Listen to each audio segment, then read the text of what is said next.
कळायला लागलं त्यावेळेस तुम्हाला इतिहास माहितीये. अनेक गड्यांनी वेगवेगळ्या पद्धतीनं नेत्याला बदनाम करण्याचं ठरवलं. काही जणांनी सुपाऱ्या द्यायचं उद्योग काही केलं, काही जणांनी हल्ला करण्याचा प्रयत्न केला. पण माझ्या नेत्याच्या पाठीमाग बाळूमामा आणि बिरोबाची एवढी मोठी ताकद आहे की नेत्याच्या केसालाही धक्का लावण्याचं धैर्य धाडस कुणाचं महाराष्ट्रात झालं नाही. तुम्हा सगळ्याला ज्ञात आहे, एक एक दिवस माझ्या नेत्यानं पोटाला अन्न खाल्लं नाही, घरादाराचा विचार केला नाही, घरावरती तुळशी पात्र ठेवलं. बहुजनांची 18 पगड जातीची पोरं राजकारणात टिकली पाहिजेत म्हणून ज्या वेळेस राज्यामध्ये आरक्षणाचा विषय आला, नाव फक्त पुढे एक येतं, गोपीचंद पडळकर. एसटी कामगारांचा प्रश्न आला, नाव एक येतं, पडळकर साहेब. अंगणवाडीच्या सेविकांचा विषय आला, नाव एक येतं, गोपीचंद पडळकर साहेब. रामोशी समाजाला महामंडळ करायचा असू द्या, लिंगायत समाजाला महामंडळ द्यायचा असू द्या, नाव एक येतं. लोणार समाजाला महामंडळ द्यायचा असू द्या, नाव येतं बहुजन नायक गोपीचंदजी पडळकर साहेब.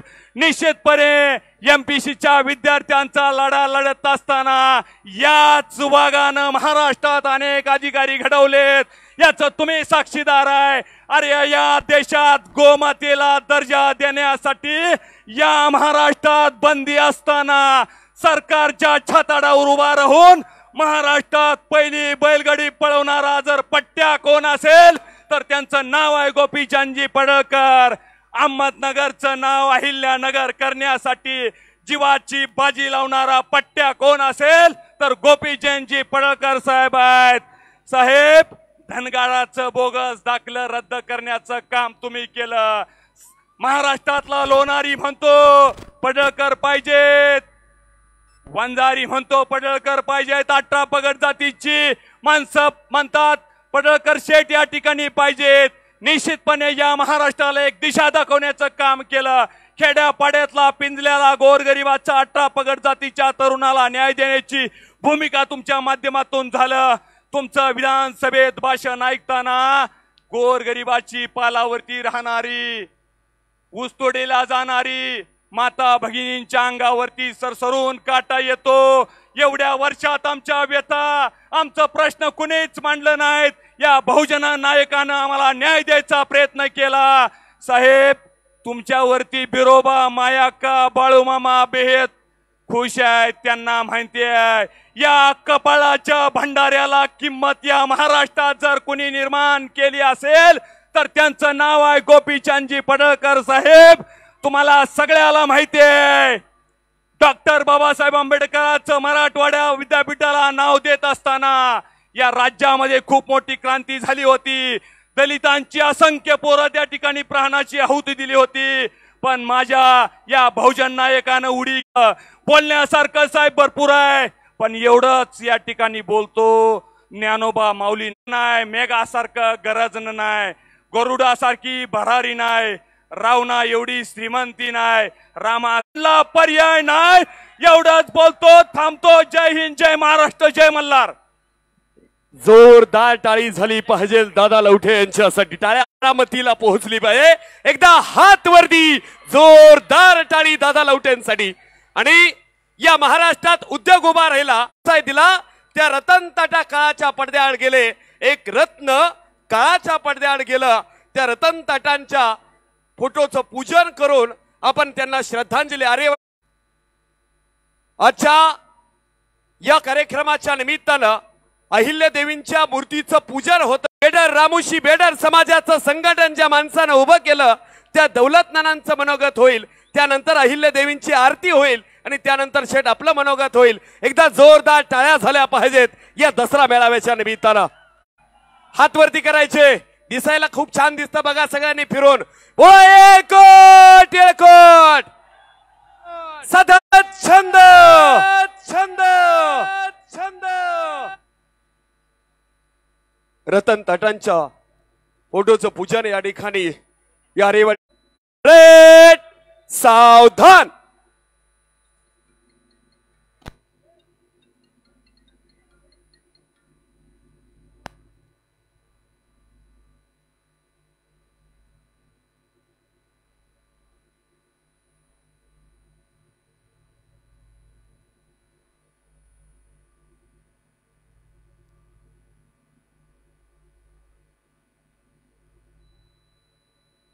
ब्रेक विश्राम.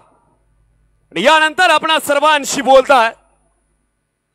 या महाराष्ट्रातला रामोशी समाज एकत्र केला, जनसंवाद दौऱ्याच्या निमित्तानं महाराष्ट्र पालथा घातला. त्या धरण्या रामोशी बेडर समाजाचे नेते आणि गोपीचंदजी पडळकर साहेबांसोबत एक राम लक्ष्मणाची जोडी आहे. नाव दौलत नाना शितोळे. एकदा हात वरती, जोरदार टाळी अधन्य नानांसाठी.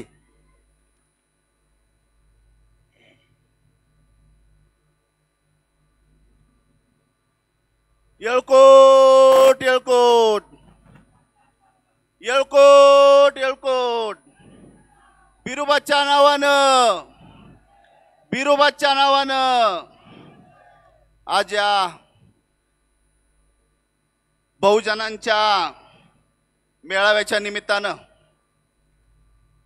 आपण सर्व बहुजन समाज या ठिकाणी सालाबाद प्रमाणे या ठिकाणी मेळाव्यासाठी जमलेले आहात. आपल्या नेत्याच्या हा मेळावा ज्यांनी बहुजन समाजाकरता अख्खं आयुष्य दिलेलं आहे.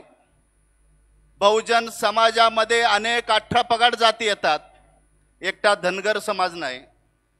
आणि ह्या सर्व समाजाकरता ज्यांनी जीवाचं रान केलं, रात्रीचा दिवस महाराष्ट्रामध्ये फिरतात आणि प्रत्येक बहुजन समाजातल्या व्यक्तीला काय लागतं, त्याची काय अपेक्षा आहे, त्याची काय काम आहे, हे सर्व जाणून घेतात. आणि त्याच्यावर ते ताकदीने काम करणारा हा नेता आदरणीय गोपीचंद पडळकर साहेबांकरता जोरदार टाळ्या या ठिकाणी झाल्या पाहिजे. मित्रांनो, आपलं आपणच जपलं पाहिजे. आपल्या नेत्याला आपणच जपलं पाहिजे. आपल्या नेत्यावरती अनेक संकट आल्यात. आपल्या नेत्याला अनेक संकट आपल्या नेत्यावरती येणार आहेत. ज्या वेळेस एखाद्या गरीब कुटुंबातला मुलगा एवढा मोठा नेता होतो, महाराष्ट्रातल्या 18 पगड जाती एकत्र करतो आणि ज्या वेळेस हे सर्व डोळ्यामध्ये आपल्या प्रस्थापितांच्या डोळ्यामध्ये खुपतं, त्यावेळेस आपल्या नेत्याला आपण जपणं गरजेचं आहे. आपण आपल्या हातावरती जसा फोड येतो आणि ते जपतो, त्याप्रमाणे आपल्या नेत्याला जपणं गरजेचं आहे. आणि ही जपणं जी आहे एकट्या धनगर समाजाने नाही. कारण गोपीचंद पडळकर साहेब हे एकट्या समाजाकरता, धनगर समाजाकरता नाही तर 18 पगड जातींकरता काम करत असतात. मी पाहत असतोय, आपण कंटिन्यू आपण ह्या ठिकाणी पाहताय की रामोशी समाजाचं का असन, नाभिक समाजाचं असन, वडरी समाजाचं असन, लिंगायत समाजाचं असन, धनगर समाजाचं असन, बौद्ध समाजाचं असन, मातंग समाजाचं असन, नाभिक समाजाचं असन, अनेक 18 पगड जातींकरता ज्या ज्या कामं त्यांच्यापर्यंत येतात ती कामं पूर्ण करण्याचं काम हा नेता करत असतो. आपण पाहिलं की याच्यामध्ये ज्यावेळेस रामोशी समाजाचे अनेक प्रश्न होते, या महाराष्ट्रामध्ये बापट साहेब असतील किंवा बाबूराव पाचरणे साहेब असतील, त्यांनी ते मांडले. अनेक प्रश्न त्यांनी ते पूर्ण करून घेतले. पण ते त्या काळाच्या पडद्याआड गेले, देवाघरी गेले आणि त्याच्यानंतर रामोशी समाजाला व बाकीच्या समाजाला न्याय मिळवून देणारा नेता राहिला नाही. आणि त्यानंतर आपले गोपीचंद पडळकर साहेब एकत्र आले आणि त्या ठिकाणी आपल्याला अनेक मागण्या आपण मांडल्या. मी खास करून माझ्या समाजाला या ठिकाणी सांगणार आहे की आपण गोपीचंद पडळकर साहेबांपाठीमागे राहण्याचं कारण, गोपीचंद पडळकर साहेबांपाठीमागे ताकदीने राहण्याचं कारण एक आहे की आपल्याला कुणीही वाली नाही, आपलं कुणीही आपल्याला साथ देऊ शकत नाही. रामोशी समाजाने भांडणच केली पाहिजे, धनगर समाजाने भांडणच केली पाहिजे. एका हातात हात घालून ही जात राहिली नाही पाहिजे. ही सर्व या प्रस्थापितांचं आतापर्यंतचा कारभार आहे आणि ती मोडून काढण्याचं काम आदरणीय आपल्या पडळकर साहेबांनी या ठिकाणी केलेलं आहे. मी आपल्याला एवढंच सांगन की पाठीमागच्या काळामध्ये आपल्याला बहुजन समाजाला एक खूप मोठा नेता होऊन गेले ह्या महाराष्ट्रामध्ये. मुंडे साहेबांनी अनेक जाती धर्मातले लोक एकत्र केली. आज ते मुंडे साहेब नाही आहेत. आज तुम्हाला या ठिकाणी सांगतो की दुसरे मुंडे साहेब गोपीचंद पडळकर साहेबांच्या याच्यातून आपल्याला दिसतात. आणि ह्या नेत्याला म्हणून मी म्हणतो की अख्ख्या बहुजनांनी जपला पाहिजे, अख्ख्या बहुजनांनी याला जीव लावला पाहिजे. काही ठिकाणी असं पाहायला मिळलं, मागल्या एका मेळाव्यामध्ये, बहुजनांच्या मेळाव्यामध्ये, ओबीसींच्या मेळाव्यामध्ये काही लोकांनी चेष्टा केली. इंदापूर सारख्या ठिकाणी चेष्टाच मी माझ्या याने होतंय की त्या ठिकाणी चेष्टा केली, काही ठिकाणी त्या ठिकाणी चप्पल फेकून मारली. म्हणजे माझ्या हिशोबानेची चेष्टा आहे. अरे आम्ही जर चेष्टा केली तर, आमच्या जातीने जर चेष्टा केली तर काय होईल? तुमची पळताभुई थोडी होईल. हे या ठिकाणी आव्हान करतो की आपण आपल्या लायकीप्रमाणे प्रत्येक जण राहा. गोपीचंद पडळकर धनगर समाजामध्ये जरी जन्माला आला असला तरी 18 पगड जातींकरता तो काम करतो. 18 पगड जाती त्यांच्या पाठीमागं आहे. आणि खास करून या ठिकाणी मला सांगावं असं वाटतं, ह्या महाराष्ट्राचं चाणक्य ज्याला म्हणलं जातं, या महाराष्ट्राचं बहुजन समाजाचं दैवत ज्याला मानलं जातं, ते या महाराष्ट्राचे उपमुख्यमंत्री देवेंद्र फडणवीसच्या गळ्यातला ताईत म्हणजे गोपीचंद पडळकर साहेब आहेत. या ठिकाणी आपल्याला सांगतो, मी माझ्या बहुजन समाजाला या ठिकाणी सांगणार आहे की आपण आत्तापर्यंत अनेक लोकांच्या कामं केली, अनेक लोकांना आपण निवडून दिलं, अनेक लोकांच्या जे इलेक्शनमध्ये उभे राहिले की त्यांच्याकरता आपण पुढं पळलो. आता आपलं बघा, आपल्या नेत्याला सांगा, आपला नेता पण या ठिकाणी उभा राहणार आहे. त्या नेत्याकरता कुणाला सांगावं नाही लागलं पाहिजे. आपल्या नेत्याला ह्या मतदारसंघामध्ये, जत मतदारसंघामध्ये यावा सुद्धा लागलं नाही पाहिजे. तुमची जबाबदारी आहे सर्वांची निवडून द्यायची. कारण ह्या नेत्याला महाराष्ट्रामध्ये 50 ते 60 मतदारसंघ मिळणार आहेत आणि त्या जे मतदारसंघ आहेत त्या ठिकाणी त्यांना महाराष्ट्रामध्ये फिरावं लागणार आहे. त्यांना जबाबदारी मोठी आहे. त्यामुळं आपल्या नेत्याला कसं निवडून आणायचं, कसं त्या ठिकाणी करायचं, आपली ह्या जबाबदारी आहे असं या ठिकाणी मी आपल्याला सांगतो. मी परत एकदा ह्या बिरोबाच्या मंदिराच्या समोर सांगतो की रामोशी आणि धनगर हा गोंगडीचा जो धागा आहे, ह्या धागाप्रमाणे इनलेला आहे. ह्या रामोशी आणि धनगरांचं जे नातं आहे हे पिवळ्या भंडाऱ्याचं नातं आहे आणि हे पिवळ्या भंडाऱ्याचं नातं आपण सर्वांनी इथून पुढच्या काळामध्ये जपलं पाहिजे. मी परत एकदा सांगतो, वर हात करून या बिरोबाच्या मंदिरामध्ये आपल्याला शपथ घ्यायचे की आपल्या ह्या नेत्याला कुठलीही टच झाली नाही पाहिजे. आपल्या ह्या नेत्याचं रक्षण आपण करणार आहे का? सगळेजण आपल्या ह्या नेत्याचं रक्षण आपल्याला करावं लागणार आहे, ताकद उभी करावं लागणार आहे असं या ठिकाणी आपल्याला सांगतो. रामोशी समाज आणि बहुजन समाज 18 पगड जाती तर मागं आहेच, पण आपण सुद्धा या ठिकाणी आपण शब्द दिलेला आहे असं या ठिकाणी मी सांगतो. मी परत एकदा या बिरोबाच्या चरणी नतमस्तक होतो आणि या ठिकाणी मला बोलण्याची संधी दिली त्याबद्दल मी मनापासून धन्यवाद देतो. थांबतो. जय मल्हार, जय उमाजी. धन्यवाद. एकदा जोरदार टाळी झाली पाहिजे दौलत नानांसाठी.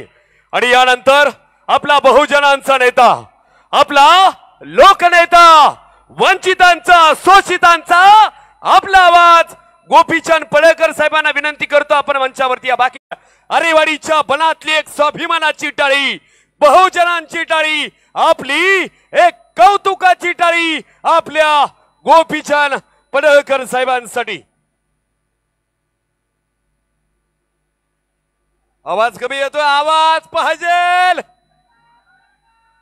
अरे एक छंद, अरे एक चिठाल आणि घोंगडा गोपी शेठ आपल्या खांद्यावरती पांघरला जात आहे आणि कुऱ्हाड सुद्धा दिली जातीये. शेठनी सांगितलं होतं जिथं अन्याय होईल तिथं बापू बिरू हा, आणि म्हणूनच ही बापू बिरूंची स्वाभिमानाची कुऱ्हाड गोपी शेठने हातामध्ये घेतली. एकदा जोरदार टाळी आदरणीय गोपीचंदजी पडळकर साहेबांसाठी. बाकीचे सगळे आपण सर्वांनी समोरच्या बाजूला असनस्तवा आरती होईल. दादा आरती तयार ठेव. ओके घ्या, चला सगळ्यांनी उठून उभं राहायचं. आरती होईल आणि त्यानंतर शेठचं भाषण होईल. उठून उभं राहा. बोला एकोट एकोट. अरे सदानंदाचा एक छंद, राष्ट्रमाता राजमाता अहिल्यादेवी होळकरांचा. Ready 1 2 3 start music. हातवरती करायचे. एकोट एको राष्ट्रमाता राजमाता अहिल्यादेवी होळकरांचं. आणि यानंतर आपल्या सर्वांशी बोलतायत पंढरीच्या पांडुरंगाचा वारकरी, पंढरीच्या पांडुरंगाचा वारकरी, ज्ञानोबा तुकोबारायांचा बहुजनांचा धारकरी आणि येणाऱ्या जत विधानसभेचा बहुजनांचा आपला सर्वांचा लोकनेता मानकरी. एकदा जोरदार टाळ्या झाल्या पाहिजेत आदरणीय गोपीचंदजी पडळकर साहेबांसाठी. हॅलो बोला. एकोट एकोट आवाज कमी येतोय, हात वरती करायचे. एकोट एकोट. अरे एकच छंद, एकच छंद.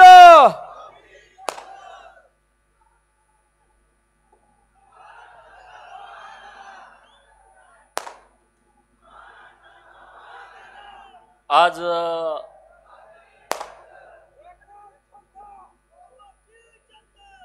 आपल्या देशाच्या निर्मितीमध्ये या देशातल्या लाखो लोकांच्या हाताला काम देणारे, प्रचंड श्रीमंत असताना सुद्धा ज्यांचे पाय जमिनीवरती होते, कोरोनाची प्रचंड महामारी जेव्हा या देशामध्ये आली, श्रीमंत तर खूप लोक आहेत, परंतु कोरोनाशी सामना करण्यासाठी दिले असे आदरणीय उद्योगपती रतन टाटा साहेब यांचं आज शोककळा पसरली. त्यांना भावपूर्ण श्रद्धांजली अर्पित करतो. आरेवाडीच्या या बिरोबाच्या बनामध्ये जमलेल्या सर्व बहुजनांचं, ओबीसींचं, मायनर ओबीसींचं, भटक्या विमुक्तांचं, गरीब मराठा समाजातील आलेल्या माझ्या तरुण मित्रांचं मी मनापासून सहर्ष स्वागत करतो. तुम्हा सर्वांना मानाचा जय मल्हार करतो.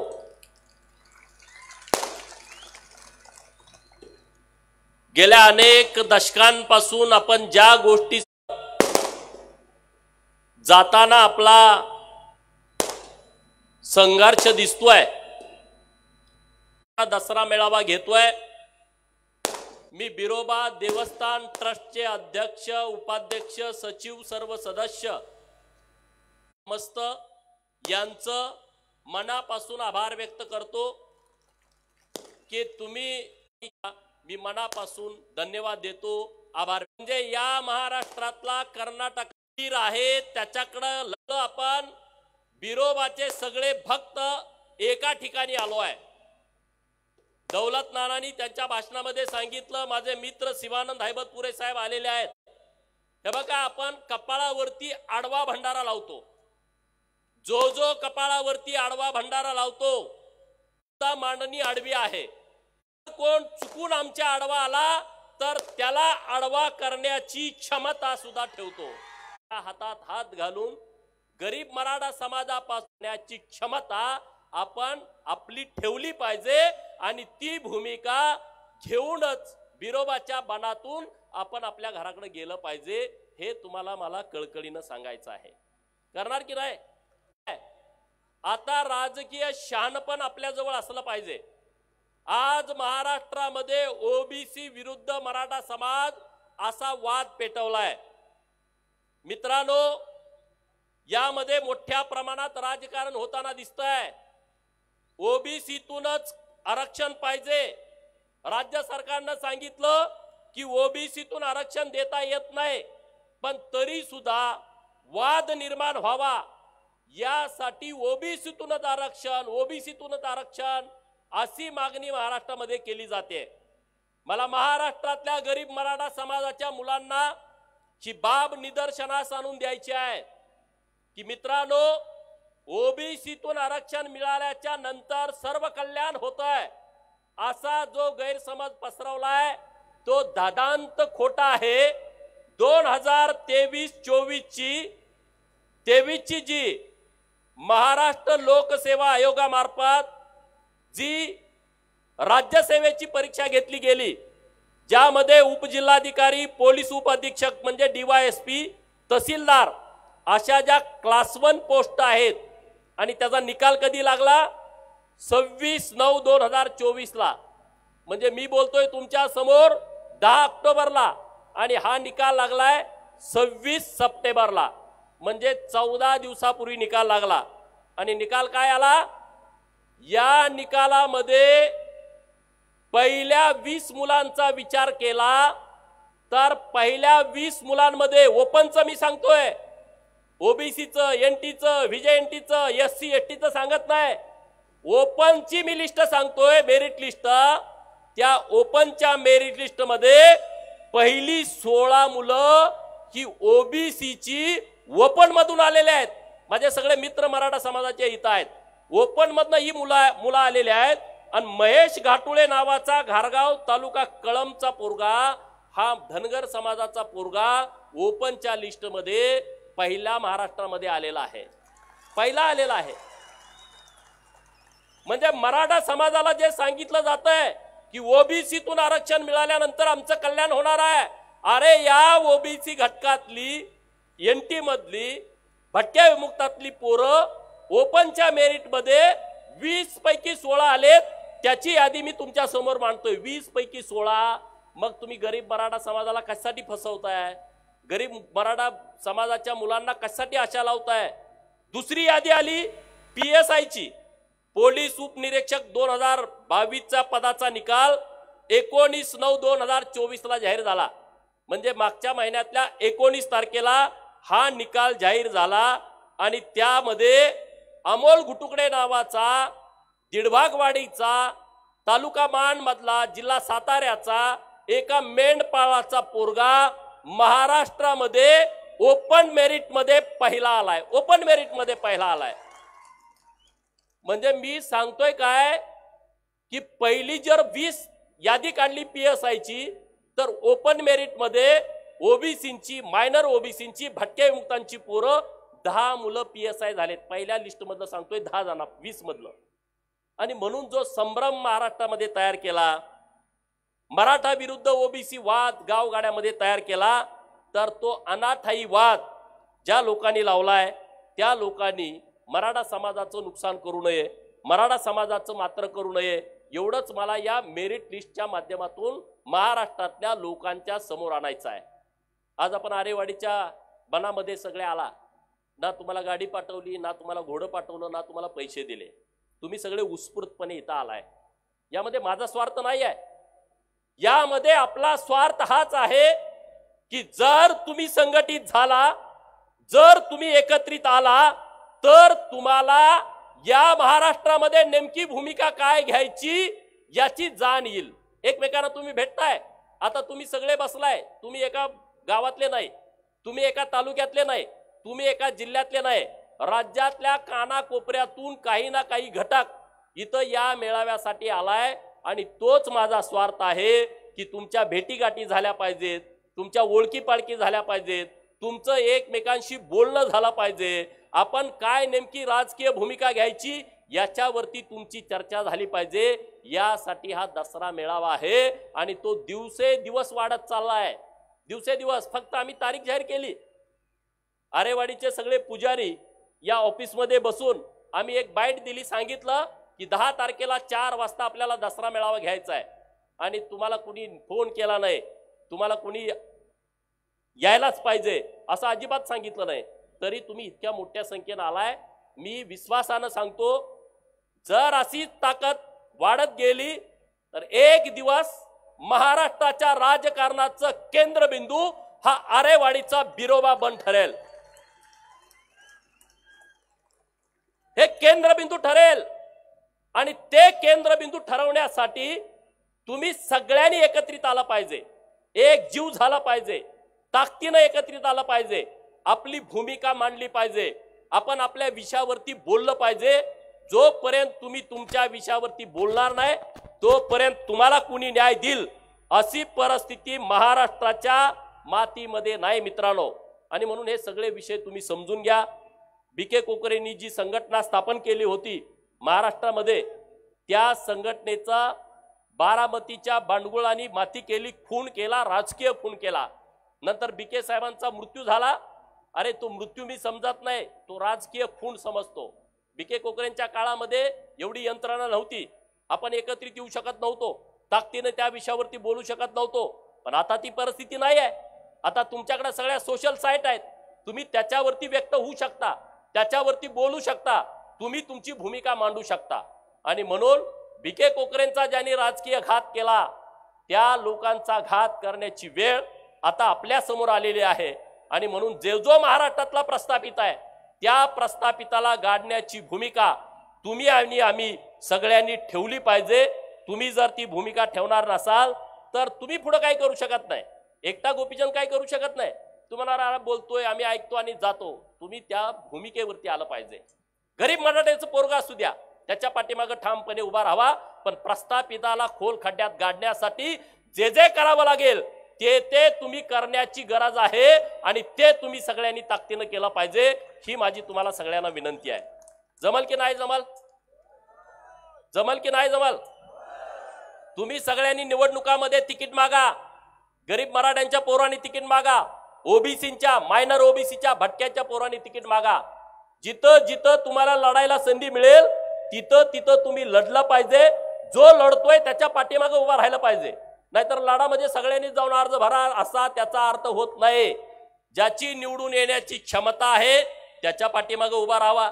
बहुजनांना या 2024च्या विधानसभेच्या निवडणुकीमध्ये त्याग करावा लागणार आहे. काय करावं लागणार आहे? त्याग करावा लागणार आहे. एखादा गरीब मराठ्याचं पोरगं उभं राहतंय, आपण थांबायचं, त्याच्या पाठीमागे उभं राहायचं. एखादा माळ्याचं पोरगं उभं राहतंय, आपण बाकीच्यांनी थांबायचं, त्याच्या पाठीमागे उभं राहायचं. एखादा वंजारी समाजाचा पोरगा लढतोय ताकदीनं, त्याच्याकडे निवडून येण्याची क्षमता आहे, आपण सगळेजण थांबायचं, त्याच्या पाठीमागे उभं राहायचं. एखादा धनगर ताकदीनं लढतोय, त्याच्या मागे तुम्ही उभं राहायचं, बाकीच्यांनी थांबायचं. एखादा रामोशाचा पोरगा म्हणत असेल की मी महाराष्ट्रामध्ये विधानसभेमध्ये आम्ही एकदाही गेलो नाही, आम्हाला लढायचं आहे, त्या पोराच्या पाठीमागे आपण ताकदीनं उभा राहायला पाहिजे. हा त्याग तुम्ही आता या विधानसभेच्या निवडणुकीमध्ये केला पाहिजे. नाहीतर उठला आणि पळाला काही उपयोग होणार नाही, माती होईल. हरियाणाच्या निवडणुकीचा निकाल परवाच्या दिवशी आला. तिथं जाट आंदोलन हे जोरात सुरू होतं आणि ते बघता तुम्ही टीव्हीवरती बघितलं, मारामाऱ्या, भानगडी, सगळी दादागिरी.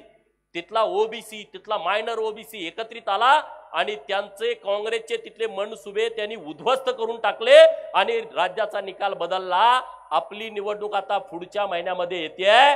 तर तो जे स्वप्न इथं शरद पवार बघतायत महाराष्ट्रामध्ये, जाती जातीमध्ये भांडणं लावून, जाती जातीमध्ये तेढ निर्माण करून, ते शरद पवारांचं स्वप्न उद्ध्वस्त करायची तयारी गरीब मराठा, ओबीसी आणि मायनर ओबीसीनी ठेवली पाहिजे. ठेवणार की नाही ठेवणार? मी बोलतोय ते योग्य आहे का अयोग्य आहे? अरे ते तुमच्या मताचा वापर करून घेणार आणि त्यांना पाहिजे तसा अजेंडा राबवणार. परवा ते कुठं तरी गेलते इंदापूरला, ते काय म्हणतायत की तुम्ही मला सत्ता द्या, मला महाराष्ट्राचा चेहरा मोहरा बदलायचा आहे. काय? तुम्ही मला सत्ता द्या, मला महाराष्ट्राचा चेहरा मोहरा बदलायचा आहे. मग आता 40 वर्ष काय तिथं तुम्ही लुटत होता का? 40 वर्ष तुमच्या हातामध्ये सत्ता होती, बरोबर की नाही? तुम्ही 4 वेळा मुख्यमंत्री, आता परत तो नातू, त्याला मुख्यमंत्री पदाचं स्वप्न पडलंय. हा आजा आणि नातू आपण मेंढ्या राखतो. मेंढ्याकडे गेल्यानंतर आपण फरूड बघितलाय का? माहित आहे ना फरूड? एवढा एवढा असतो पण ताटतोलय.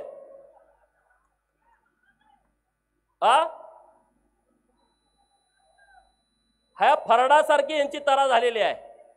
ह्या जाती जातीत भांडणं लागल्यामुळं त्यांना वाटायला लागलं की आता आम्ही या महाराष्ट्रामध्ये काहीतरी करू.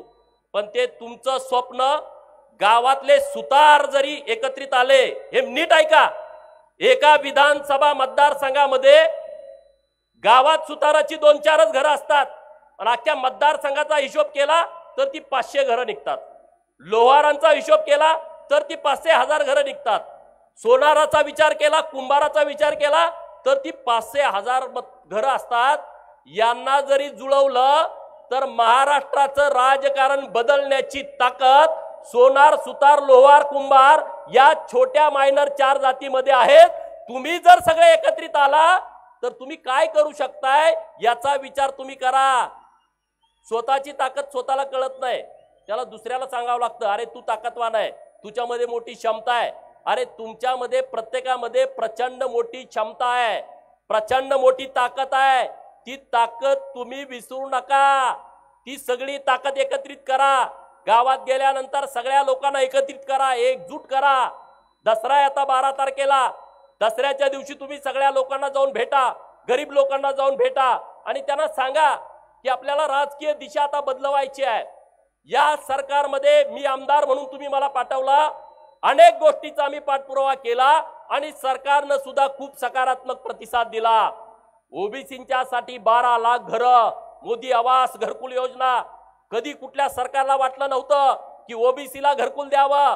तो पंतप्रधान आवास घरकुलची वाट बघायचा.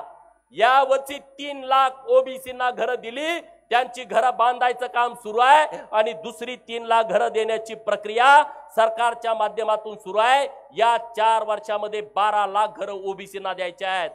भटक्या विमुक्तांना 50,000 घरं दिली सरकारनं आणि मला आनंद आहे की धनगर समाजासाठी 25,000 घरं या वर्षी दिली. त्या घरांचं सगळ्या काम सुरू आहे मित्रांनो. म्हणजे जिथं आम्ही जातोय तिथं आम्ही काम करतोय. नुसती घरकुलं दिली म्हणून विषय संपत नाही. आज सरकारने एक चांगला निर्णय घेतला. काय घेतला? ओबीसींची 8 लाखाची क्रिमिलेअरची अट 15 लाखापर्यंत करण्याची राज्य सरकारनं मागणी मंजूर केलेली आहे. हा खूप मोठा निर्णय आहे मित्रांनो. आपले शिक्षक असतात, आपले नोकरदार असतात, त्यांना पगार 1-1 लाख असतो आणि म्हणून त्या पगारावरती त्यांचं सगळं चालतं अशातला विषय नाही. त्यांना 8 लाख रुपये क्रिमिलेअरची अट होती, त्यांना कुठली सवलत मिळत नव्हती. राज्य सरकारनं निर्णय केला आणि 15 लाख पर्यंतची क्रिमिलेअरची अट वाढवण्याचा क्रांतिकारी निर्णय आज सरकारनं इथं घेतलेला आहे. आणि त्यामुळे या सगळ्या गोष्टीचा आपण सारासार विचार करण्याची आवश्यकता आहे मित्रांनो. आज दसरा मेळावा आपला होतोय, तिकडं सावरगावला पण दसरा मेळावा आहे. गोपीनाथ मुंडे साहेबांनी चालू केलेला भगवानगडाचा मेळावा तो सावरगावला होतोय. वंजारी समाजालाही माझी विनंती आहे, या भटक्या विमुक्तांनी तुमच्याकडून लढण्याची ताकद घेतलेली आहे, तुमचा आदर्श घेतलेला आहे. पराभव राजकारणामध्ये होत राहतात. गोपीनाथ मुंडे साहेबांचा सुद्धा पराभव झाला होता, परंतु गोपीनाथ मुंडे साहेब लढले, ताकदीनं पुढे आले आणि अख्खा महाराष्ट्र बांधला. असं गोपीनाथ मुंडे साहेबांच्या सारखं आपण सगळ्यांनी एकत्रित येऊन ताकदीनं पुढे जायचं आहे, सगळ्यांना एकत्रित करायचं आहे. आणि संघर्ष तर आपल्या 5वीला पुजलाय. संघर्षाला भीक घालायचं कारण नाही. आपण ताकदीनं एकत्रित होऊन पुढे जाण्याची आवश्यकता आहे. आणि बिरोबाच्या बणामध्ये इतकी शक्ती आहे, इतकी ताकद आहे, इथल्या मातीमध्ये इतकी ताकद आहे. इथली माती जरी कपाळाला लावली तर तुम्ही कुणालाही भिडू शकता, कुणाच्याही विरोधामध्ये संघर्ष करू शकता. इतकी क्षमता या आरेवाडीच्या बिरोबाच्या बाणामध्ये आहे. ही माती कपाळाला लावून तुम्ही जावा. ही माती कपाळाला लावून गेल्यानंतर तुम्हाला तुमच्या आयुष्यामध्ये कसलीच अडचण येईल असं मला अजिबात वाटत नाही. कसलीच अडचण येणार नाही. रात्री एक प्रकार घडला. मुंबईतून इकडे येत असताना एक पत्र आलं, शुद्धीपत्रक सरकारनं काढलं आणि शुद्धीपत्रकामध्ये काय होतं? जो धनगर समाज आरक्षणासाठी गेल्या अनेक वर्षापासून लढतोय, धनगर राज्यामध्ये नाही हे सरकारकडून सिद्ध करून घेतलंय, मान्य करून घेतलंय. जे धनगडाचे 6 दाखले होते तेही रद्द करून घेतले. आणि काल रात्री एक शुद्धीपत्रक आलं आणि त्या शुद्धीपत्रकामध्ये काय म्हणताय? महसूल आणि वन विभागाचं ते शुद्धीपत्रक होतं आणि त्यामध्ये असं म्हटलंय काय की 36 नंबरला धनगर आहे, तिथं धनगड वाचावं. म्हणजे आता धनगड राज्यातलं नाही हे सिद्ध झालं आणि सरकारनं तसं पत्रक शुद्धीपत्रक काढलं. रात्री हे कळाल्यानंतर मी माननीय उपमुख्यमंत्री महोदयांना फोन केला, देवेंद्रजी फडणवीस साहेबांना फोन केला. ते पत्र त्यांना पाठवलं, त्यांनी ते पत्र वाचलं. हे कुणी काढलंय त्यांनाही माहित नाही. त्यांनी या राज्याचे महसूल मंत्री माननीय राधाकृष्ण विखे पाटील साहेबांना सांगितलं की हे तात्काळ शुद्धीपत्रक जे काढलंय ते रद्द करा. ज्यांनी ते शुद्धीपत्रक काढलंय त्याच्यावरती कारवाई करा, त्याला निलंबित करा, त्याला सस्पेंड करा. मग राधाकृष्ण विखे पाटील साहेबांशी रात्री बोललो आणि रात्री 1 वाजता त्यांनी आदेश जाहीर केला. आपले लगेच गडी लगेच व्यक्त होतात, तो आदेश आहे तो खरा की खोटा? अरे म्हणजे आम्ही काम करतोय ते खोटं आहे का? आम्ही तिथं आहे ना सगळ्या गोष्टीचा पाठपुरावा करायला. आणि आज सकाळी व्यवस्थितपणे ज्या पद्धतीनं आपल्याला ड्राफ्ट पाहिजे तशा पद्धतीनं हे शुद्धीपत्रक रद्द केल्याचा राज्य सरकारनं पत्र काढलं आणि ते आपल्या सगळ्यांना दिलं. मित्रांनो, आता आपली लढाई अंतिम टप्प्यामध्ये आली आहे. आपला आता दसरा सुरू आहे. 9 दिवस नवरत्न सुरू आहेत. 9 दिवस आपण उपवास करतो आणि 10व्या दिवशी विजयी दसरा, आपण दसऱ्या दिवशी विजयी मेळावा करतो. आपल्या आरक्षणाचे 9 दिवस संपलेले आहेत. आपण त्या विजया दिवसाची वाट बघतोय. सरकारनं तो तात्काळ विजयाचा दिवस लवकर आणावा. धनगरांच्या आरक्षणाची अंमलबजावणी करावी आणि धनगरांना भंडारा उधळण्याची संधी राज्य सरकारनं आम्हाला द्यावी, ही विनंती माझी राज्य सरकारकडे आहे. आणि त्यामुळं तुम्ही चिंता करू नका. आपण संघर्ष करतोय. सरकार जरी असला तर सरकार बरोबर आपण जिथं गरज पडेल तिथं 2 हात केलेले आहेत. पण सरकारनं अहिल्यानगर हा मोठा विषय घेतला हातामध्ये. अहमदनगरचा अहिल्यानगर, कालच मराठवाड्यामध्ये जे इसापूर धरण आहे त्या धरणाचं नाव बदलण्याचा निर्णय केला आणि त्याला राजे नवसाजी नायकांचं नाव दिलेलं आहे. असे अनेक महामंडळाची निर्मिती करण्यासाठी पाठपुरावा केला. आपल्या नेत्याने नुसता पाठपुरावा केला नाही तर आता सन्मान होत तो त्यांनी स्वीकारावा.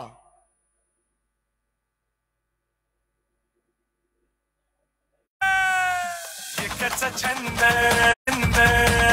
आमचा गोपी चंद.